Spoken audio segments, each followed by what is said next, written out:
Bonjour, je m'appelle Axel Grandberger, je joue Albert Desiderio dans Les Papillons Noirs.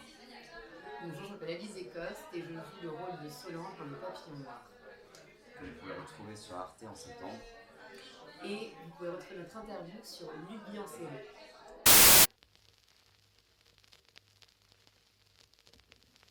Solange Martin, enfant bâtard, qui a vécu un passé très traumatisant et qui tombe très jeune amoureuse d'un autre garçon qui s'appelle Albert. Personnellement, je ne le connais pas trop. Un personnage très dédié à Albert et vice versa aussi, parce que l'un ne marche pas sans l'autre. Sensibilité extraordinaire, magnifique, des yeux bleus, des cheveux rouges, un petit grain de folie magnifique. Partir en vacances avec Solange, c'est magnifique, c'est que du bonheur, c'est magnifique. Non, elle est magnifique Solange. Elle en a vécu des choses et c'est là où elle est touchante, c'est que la loyauté qu'elle a envers Albert est quand même magnifique. C'est quand même magnifique. Et c'est ce que moi, en tout cas, ce qui me touche le plus avec Solange, c'est qu'elle sera toujours là bizarrement pour lui, parce qu'ils sont connectés. L'un ne marche pas sans l'autre. Alors Albert, bâtard, violé par un prêtre et qui fait tout pour lui plaire, mais elle se fiche un petit peu au début en tout cas. Il est prêt à tout pour Solange, il se fait les choses pas forcément bien, mais il fait comme il peut.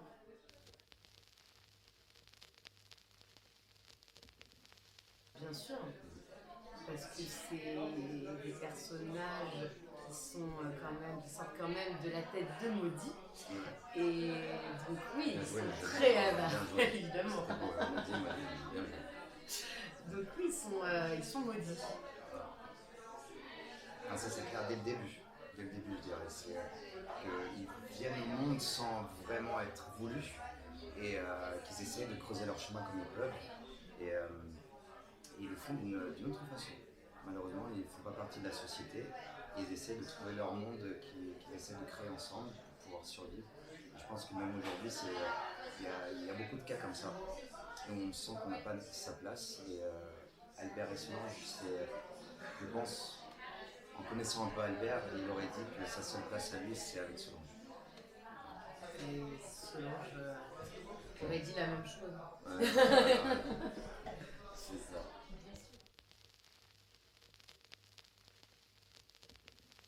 Je dirais que c'est à 50-50. Dès qu'on met de la musique à Solange, quand même, il y a quelque chose qui se passe. Ouais, je pense que c'est. Je pense qu'ils se complètent assez bien. Mais oui, niveau folie, je pense qu'on est. Moi, je dirais 50-50. Vas-y. Moi, je sais pas. Comment tu sais si t'es fou ou pas? Non, mais ça peut être un grain de folie un peu drôle. Enfin, non, Oui. folie, pas forcément. Tu vois, ça Ouais. peut être un truc positif aussi. Oui, absolument. C'est qui serait le plus fou entre Albert et Solange? Moi, je dirais Solange. Je dirais Solange. Parce qu'elle fait genre là et tout, mais en fait, elle est complètement starvée. Ouais, elle est folle. Et si elle est folle, bah forcément Albert va être folle. Parce qu'il assure. Bien sûr, évidemment, sur la fête de la femme. Oh. Non, ça c'est grâce à la femme. C'est bien d'avoir de la folie.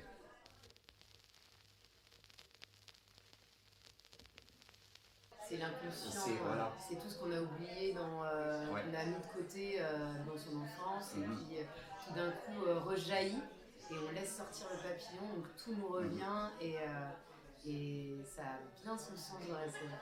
On est rattrapé par notre passé.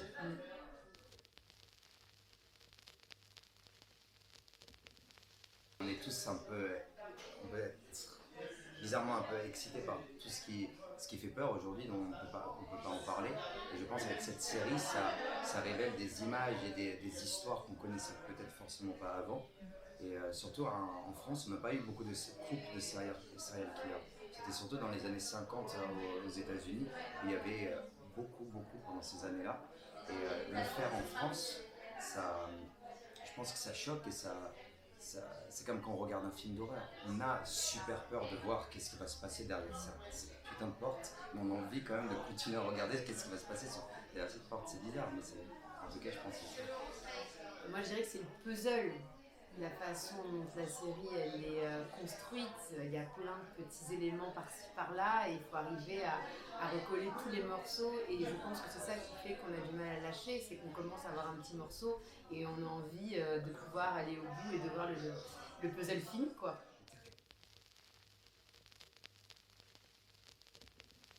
Je pense que la série est définie par un énorme.